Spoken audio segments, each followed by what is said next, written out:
생각보다 많은 트레이드 소식이 나오고 있지 않는 이번 오프 시즌. 이적 시장이 조용한 이유는 트레이드를 공개적으로 요청한 데미안 릴라드와 제임스 하든 쪽에서 별 소식이 없기 때문입니다. 아무래도 구단 입장에서도 슈퍼스타들을 헐값에 보내고 싶진 않을 것이며 두 선수의 이적이 좀처럼 진행되지 않다 보니 자연스럽게 타 구단들의 전력 보강 움직임도 주춤할 수밖에 없겠죠. 당장 릴라드는 이적이 되지 않을 경우 트레이닝 캠프 합류가 불가피해 보이며 하든은 좀 더 강경한 입장이긴 하나 필라델피아는 그리 급해 보이지 않습니다. 사실 NBA 역사를 돌아보면 선수가 트레이드 요청을 했음에도 지지부진한 협상 때문에 계속 팀에 잔류하는 경우가 있었는데요.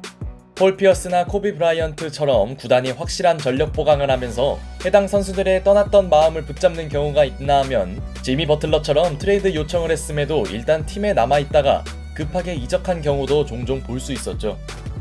물론 대부분은 어떤 식으로든 결말이 나는 경우가 많은데요. 하지만 오늘 소개할 사례는 NBA 역사상 가장 애매했던 동행 이야기입니다. 바로 2019년 AD 드라마의 주인공 앤서니 데이비스입니다. 2012 드래프트에서 전체 1순위에 지명된 데이비스는 뉴올리언스의 프랜차이즈 스타이자 NBA 대표 빅맨이었습니다. 비록 훌륭한 개인 기량에 비해 부진한 팀 성적이 아쉬웠지만 2018년 드마커스 커즌스와 함께 리그 최고의 골밑을 구축하며 뉴올리언스는 3년 만에 플레이오프 무대를 밟았고 여기서 3번 시드 포틀랜드를 제압하는 업셋도 만들어냅니다. 이는 앤서니 데이비스의 커리어 최초 2라운드 진출이었죠. 이때까지만 해도 데이비스와 뉴올리언스의 미래는 밝아 보였지만 막상 야심차게 영입했던 커즌스는 시즌 도중 아킬레스 부상으로 아웃되었고 뉴올리언스는 그에게 계약을 제시하지 않으며 앤서니 데이비스의 외로운 고군분투는 계속됩니다. 2019년 불과 1년 전에 2라운드까지 진출했던 팀은 박살났고 데이비스의 평균 28득점 13리바 퍼포먼스는 별 소용없었습니다. 당시 뉴올리언스는 플레이오프권은커녕 서부 13위를 맴돌고 있었죠.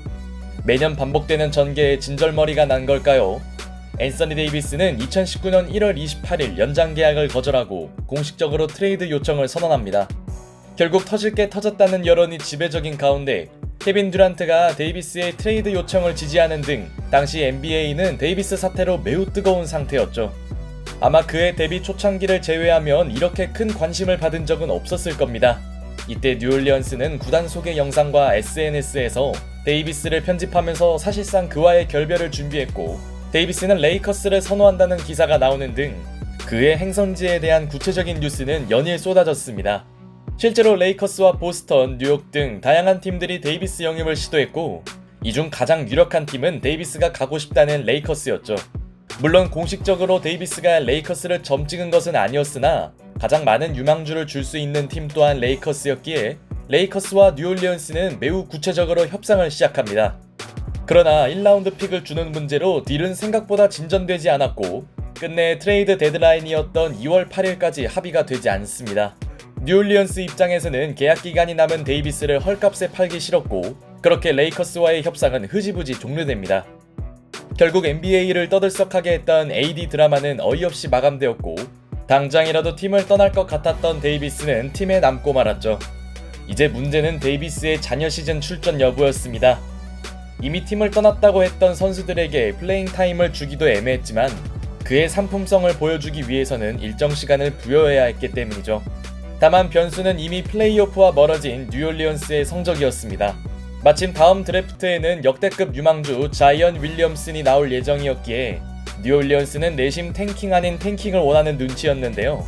팀 케미에도 도움을 주지 않는 데이비스를 셧다운 시키고 싶었겠지만 사무국은 데이비스가 뛰지 않을 경우 수입 악화를 우려했는지 뉴올리언스에게 압박을 넣기 시작합니다. 공식적으로 확인되지 않았으나 그를 출전시키지 않는다면 벌금을 부과하겠다는 루머가 나오기도 했죠. 결국 뉴올리언스는 여러 난관을 해결하기 위해 묘안을 내놓습니다. 바로 데이비스에게 일정 시간만 허락하는 겁니다.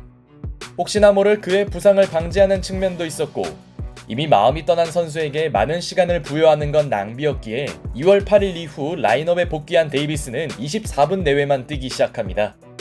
Our three officials, and good to have you with us on Fox Sports New Orleans. Joel Myers, David Wesley. 특히 4쿼터가 되면 그는 늘 벤치를 지켰는데요. 팀 내 최고의 슈퍼스타가 부상 이유가 없었음에도 클러치 타임에서 제외되는 황당한 일이 일어난 것이죠. 이 정도면 데이비스 정식 버전이 아닌 체험판을 구입한 느낌이네요. 이 무렵 팀의 중심은 줄리어스 랜들에게 넘어간 상태였고 적은 출전 시간에 컨디션을 잃은 것인지 데이비스는 며칠 후 펼쳐진 올랜도전에서는 단 3득점을 기록하며 기복 있는 모습을 노출하기도 했습니다. 홈팬들의 데이비스에 대한 야유와 그의 반격이 이어지는 등 데이비스와 뉴올리언스의 기묘한 동행은 계속되었고 이후 레이커스 원정을 방문한 데이비스는 훗날 그와 맞트레이드될 브랜든 잉그램과 점프볼을 하기도 했죠. 물론 앞서 말했듯이 뉴올리언스의 시즌 목표는 탱킹이었습니다. 때문에 적은 시간을 뛰던 데이비스는 팀을 승리로 이끌지 못했고 뉴올리언스는 이 당시 고의성이 의심되는 패배를 하기도 했는데요. 대표적인 경기가 바로 탱킹 라이벌 피닉스전이었습니다. 당시 피닉스와 연장 혈투를 치르던 뉴올리언스는 역시나 데이비스의 출전 시간을 제한한 채 승리를 앞둔 상태였습니다. 데빈 부커가 시도한 회심의 3점이 림을 빗나가면서 뉴올리언스는 7초를 남기고 3점차 리드 상황에 포지션까지 가져왔죠. 이제 상대 파울만 얻어내면 승리가 유력한 시점. 그런데 피닉스의 압박 수비가 나오자 5초 바이올레이션에 걸리더니 Jackson raising up for the tie. And Josh Jackson. 첨금 같은 공격권을 가져온 피닉스는 조시 잭슨의 3점이 터지며 극적으로 동점을 만드는 데 성공합니다.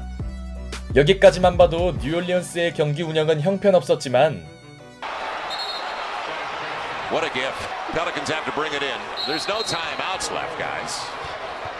더 큰 사건은 엘빈 젠트리 감독이 타임을 신청했다는 것이었죠. 이미 뉴올리언스는 진작에 모든 작전 시간을 소모한 상태였고 테크니컬 파울에 범한 그들은 자유투를 허용합니다.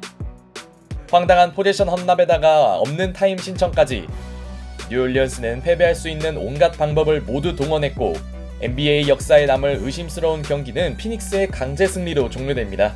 팀 내 에이스의 24분 출전 시간 제한과 고의적인 탱킹, 뉴올리언스의 2019 시즌은 그야말로 다사다난했습니다. 물론 시즌 종료 후 뉴올리언스의 노력은 보상받았는데요. And that means that the number one pick in the 2019 NBA draft goes to the New Orleans Pelicans. All right, barring a trade, New Orleans will pick first over. 바로 고작 6%의 확률에도 불구하고 전체 1픽을 손에 쥔 겁니다. 그야말로 그동안의 고생이 사라지는 순간이었고 이러다 보니 뉴올리언스는 한결 여유있게 트레이드를 진행했죠. 그렇게 레이커스행을 바라던 데이비스는 자신의 재능을 캘리포니아로 옮깁니다. 많은 유망주와 1라운드 픽 3장, 스왑 권리 2장이 오고 간 대형 트레이드였죠.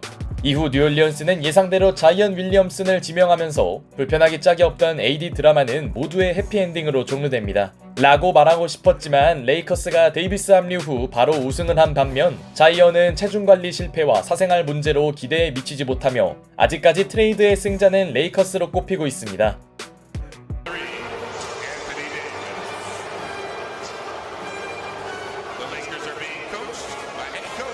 이후 레이커스의 일원으로 뉴올리언스를 찾은 데이비스는 야유와 환호가 섞인 다소 애매한 반응을 받았는데요.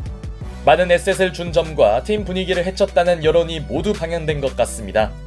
하지만 뉴올리언스가 받은 에셋 중 현재 남아있는 선수는 잉그램뿐이며 그들이 기껏 탱킹해서 얻은 자이언이 이른값을 하지 않는 이상 레이커스로 기운 전세가 뒤집긴 어려워 보이네요.